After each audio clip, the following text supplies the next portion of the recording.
నమస్కారం. హెల్తీ యాన్‌కి స్వాగతం.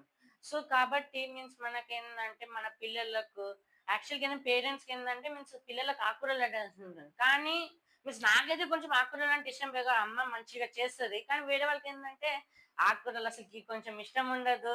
ఈవెన్ ఎన్ని రకాలుగా చేసినా గాని కూడా అమ్మ ప్రేమగా చేస్తది. కానీ మనకెందుకో నచ్చదు.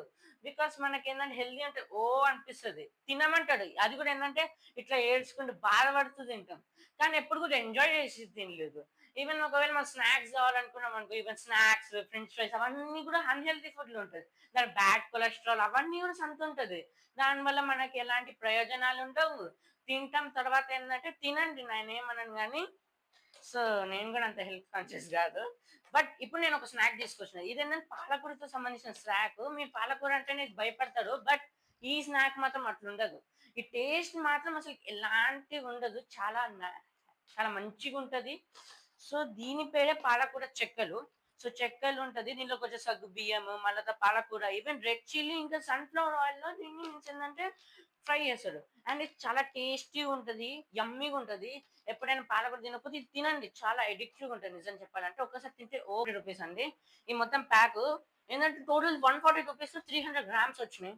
సో, చాలా మంచి వాల్యూ ఫర్ మనీ అనుకోవచ్చు. ఈవెన్ లేస్‌లైనా చూడండి రూ. 10 గాని మొత్తం ఏడే ఉంటది. ఈవెన్ రూ. 50 ప్యాక్‌లో కూడా అంత గ్రామ్స్ రావు. బట్ దీంట్లో ఏందంటే మొత్తం ఒక బాక్స్ ఉంటది కదా! చాలా వరకు స్టోర్ అయ్యి ఉంది.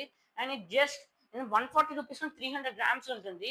ఇదేందంటే ఒక హెల్తీ ఆల్టర్‌నేటివ్‌గా ఉంటది. మన స్నాక్స్‌కి క్రేవింగ్స్ కూడా ఎండ్ అవుతది. అండ్ నేను తింటే చాలా టేస్టీగా నేను ఒకసారి తినాలనుకున్నాననుకో, మళ్ళా తినాలనిపిస్తది. సో, ఇలాంటి టేస్టీ, యమ్మీ, క్రంచీ ప్రొడక్ట్స్ కావాలనుకుంటే మా స్టోర్‌కి రండి. ఇదేంటంటే east Mantanagar, Champapet, Hyderabad. Contact number ఇక్కడ లెఫ్ట్ కార్నర్‌లో పెడుతున్నాను. సో, ఇలాంటి మంచి సపోర్టివ్ వీడియోస్ కావాలంటే లైక్ చేయండి, షేర్ చేయండి, సబ్స్క్రైబ్ చేయండి. ఇంకా హెల్త్‌కి సంబంధించిన టాపిక్స్ ఏమైనా ఉంటే మీరు కామెంట్ సెక్షన్‌లో చెప్పండి. Thank you. By by.